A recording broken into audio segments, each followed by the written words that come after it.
अस्सलामुअलैकुम नाज़रीन, वॉल्यूम 158 के पार्ट 2 में खुश आमदीद। एपिसोड की शुरुआत में मलका खातून चोगा पहने जंगल में उलझाई को तलाश कर रही होती हैं और बुलंद आवाज से कहती हैं, तुम कहाँ हो गिदड़? क्या तुम अपने घोंसले में हो? इसलिए में उलझाई झाड़ियों में से उठता है और मलका खातून से कहता है, आपने मुझे दावत दी, चुनाचे मैं अपने घोंसला छोड़कर यहाँ आ गया। अब आप अपनी ख्वाहिश बताएं। जवाबन मलका कहती है, काजी रुकनुद्दीन को कत्ल कर दो, हमारा खादिम कामिल उसकी जगह लेगा। मैंने उसे पैगाम भेजा है, वो जल्दी रवाना होगा। उलझाई पूछता है, आप काजी को क्यों मरवाना चाहती हैं? तो मलका कहती है, हम जानते हैं कि अलाउद्दीन ने मेरे बेटे को मारा है, लेकिन काजी गवाहों का मुतालबा करेगा और तफसील से तफ्तीश करेगा जो इसे लंबा कर देगा। उस्मान इस दौरान काजी की तवज्जो हटाने की कोशिश करेगा और जय उसकी बात आगे बढ़ाते हुए कहता है, और आप उसे कोई मौका नहीं देना चाहती? हाँ ठीक है, जब उस्मान को मालूम होगा कि हमने काजी को मार दिया है तो आप क्या करेंगी? मलका कहती है, उस वक्त तक अलाउद्दीन मर चुका होगा। अलबत्ता होशियार रहो, जब तक मुकदमा खत्म ना हो किसी को पता ना चले कि काजी मर चुका है। और जय कहता है, काजी मर जाएगा। ये सुनते साथ ही मलका उसे सोने की थैली फेंकती है और चली जाती है। और जय दुकान से कहता है, जब तक ये औरत मौजूद है शैतान की कोई जरूरत नहीं है। तो दुकान कहता है, कोई भी तुमसे बेहतर शैतान नहीं हो सकता उलझाई, तुमने इस औरत के बच्चे को मार डाला जिसे तुम शैतान कह रहे हो। उलझाई कहता है, चलो काजी को मारते हैं। ये कहते साथ वो आगे बढ़ जाते हैं। उधर जंगल में मेहमद एक मुकाम पर पहुंचकर कहता है, ये वो जगह है जहाँ मैंने आखिरी बार गुंजा को देखा था। रास्ता यहाँ दो हिस्सों में तकसीम होता है।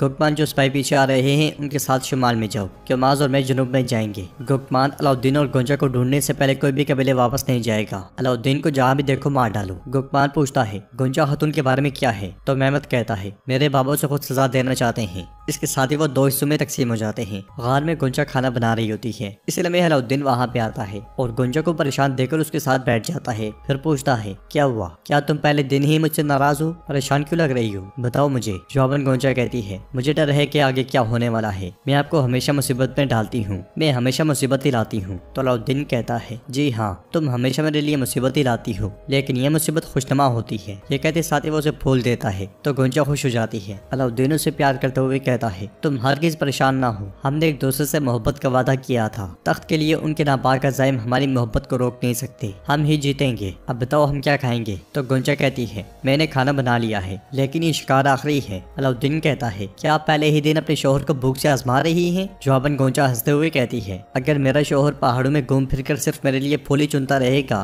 तो कल वो खाना खाने के बजाय सिर्फ फूलों का शरबत पी सकता है। यह सुनकर अलाउद्दीन कहता है, ठीक है, फिर मैंने अपना सबक सीख लिया है। मैं कल सुबह शिकार पर जाऊंगा और अपनी खातून के लिए बेहतरीन खाने लाऊंगा। अभी खाना डालो ताकि हम खा सकें। काई कबीले में उस्मान साहब एक नक्शे को देख रहे होते हैं, जबकि करीबी बाला खातून सो रही होती हैं और पुकारती हैं, अलाउद्दीन। गोंचा, नहीं नहीं नहीं अलाउद्दीन। यह सुनकर उस्मान साहब बाला खातून के पास जाते हैं और उन्हें उठाते हैं। बाला खातून बहुत ज्यादा डरी हुई दिखाई देती है। तो उस्मान साहब कहते हैं, पुरस्कून हो जाओ, पुरस्कून हो जाओ, तुमने जरूर कोई डरावना ख्वाब देखा है। बाला खातून कहती है, इब्राहिम बे और मलका वो अलाउद्दीन और गोंचा को फांसी पर लटका रहे थे। मैं भागी मगर वक्त पर नहीं पहुंच सकी, वो सांस नहीं ले पा रहे थे उस्मान। ये कहते साथ ही बाला खातून रो देती हैं और उस्मान साहब उन्हें गले लगा लेते हैं। बाहर घोड़े पर सवार बुरहान कबीले पहुंचता है। उसका ढका हुआ चेहरा देखकर सिपाही पूछते हैं, तुम कौन हो? अपना चेहरा दिखाओ। बुरहान चेहरा दिखा देता है और कहता है, भाइयों मुझे उस्मान साहब से कुछ कहना है। तो बुरहान गुस्से में उसकी जानिब बढ़ते हुए कहता है, तुम्हारी हिम्मत कैसे हुई यहाँ आने की? ये कहते साथ ही वो बुरहान को घोड़े से उतार कर पीटने लग जाता है और दोनों आपस में गुत्थम गुत्था हो जाते हैं। सिपाही बीच में पड़कर उन्हें पीछे करते हैं। बुरहान मुसलसल कह रहा होता है, इसे पकड़ो,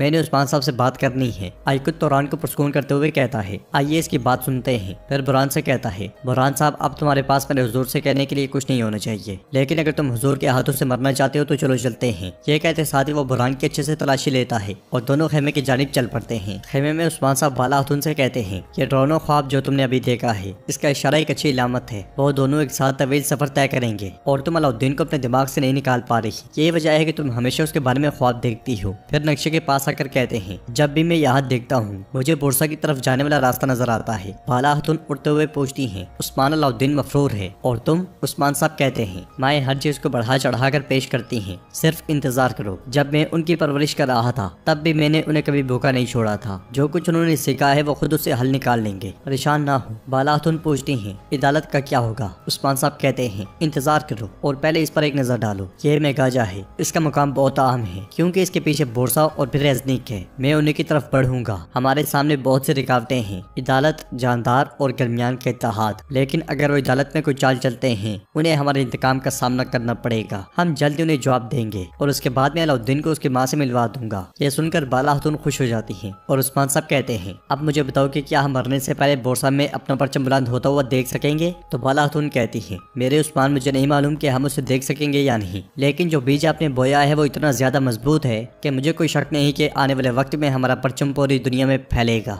इसलिए मैं एक इजाजत लेकर आता है और कहता है, मेरे हुजूर बुरहान आया है। यह सुनकर उस्मान साहब को बहुत गुस्सा आता है। नाजरीन, इसके बाद हम एक कारवानसराय में काजी रुकनुद्दीन को देखते हैं, जो हाशिम से कह रहे होते हैं, चलो रात की नमाज के बाद निकलते हैं, हमें जल्दी वहाँ पहुँचकर अदालत के लिए सबूत तलाश करने चाहिए। तो हाशिम कहता है, मुझे आप पर कोई शक नहीं है, लेकिन हर कोई इस मुकदमे के बारे में बात कर रहा है, ये हमारे लिए एक मुश्किल फैसला होगा। तो काजी रुकनुद्दीन कहते हैं, इंसाफ का बोलबाला हो जाए, उसके बाद फिर चाहे क़यामत आ जाए। इसलिए मैं उलझाए का फेंका हुआ कोड़ा हाशिम को जकड़ लेता है। यह देखकर काजी रुकनुद्दीन खड़े होते हुए कहते हैं, तुम क्या कर रहे हो मलून, तुम कौन हो? इसके साथ ही उलझाए का सिपाही हाशिम को मार डालता है और उलझाए काजी से कहता है, मैं तुम्हारी मौत हूँ काजी रुकनुद्दीन, लेकिन ऐसे नहीं, तुम्हारी लाश भी कीमती है। यह सुनते साथ ही काजी रुकनुद्दीन के मुहाफिज निकलकर वहाँ पे हमला कर देते हैं और जैसे ही काजी रुकनुद्दीन भागने लगते हैं तो उलझाए कोड़ा फेंककर उन्हें गर्दन से दबोच लेता है। उसके सिपाही सब मुहाफिजों को मार डालते हैं और उलझाए काजी रुकनुद्दीन को घसीटता हुआ एक जानिब ले जाता है। शदीद तरीन तकलीफ में भी काजी रुकनुद्दीन तस्बीह नहीं छोड़ते और तस्बीह टूटकर दाने गिरने लग जाते हैं और हान काजी रुकनुद्दीन को देखते साथ ही मंगोलों पर टूट पड़ता है, मगर उलझाए वहाँ से उन्हें ले जाता है और हान और अलचम खातून बादरी से लड़ते हुए उन्हें मौत के घाट उतारने लग जाते हैं और काफी देर तक मुकाबला करते रहते हैं। काई कबीले में बुरहान उस्मान साहब के खेमे में दाखिल होता है, जहाँ पे उस्मान साहब रस्सी हाथ में पकड़े शदीद गुस्से में बैठे होते हैं। बुरहान सीने पर हाथ रखकर मेरे हुजूर पुकारता है तो उस्मान साहब उससे कहते हैं, करीब आओ करीब आओ। उसके करीब आते साथ ही उस्मान साहब कहते हैं, घुटने टेक दो। ये सुनते साथ ही बुरहान उनके सामने बैठ जाता है और उस्मान साहब रस्सी उसके गले में डालते हुए कहते हैं, और तुम मुझे मेरे हुजूर भी कहकर पुकार रहे हो, तुमने मेरे कैदियों को भगा दिया, मेरे मुखालफिन के साथ इत्तेहाद किया, तुम्हें ऐसा नहीं करना चाहिए था बुरहान। ये कहते साथ ही उस्मान साहब उसे जकड़ लेते हैं और उसकी गर्दन पर जोर बढ़ाते ही चले जाते हैं। ये मंजर देखकर बाकी सब भी गमगीन हो जाते हैं। उस्मान साहब बुरहान से कहते हैं, तुम ये जानते हुए भी कि यहाँ पे मौत आए हो तो फिर तुम्हारे पास कहने को यकीनन कुछ जरूरी होगा। बुरहान तकलीफ से कराहते हुए कहता है, कब्रिस्तान, मुझे कब्रिस्तान में हमले के बारे में आखिरी लम्हे में मालूम हुआ,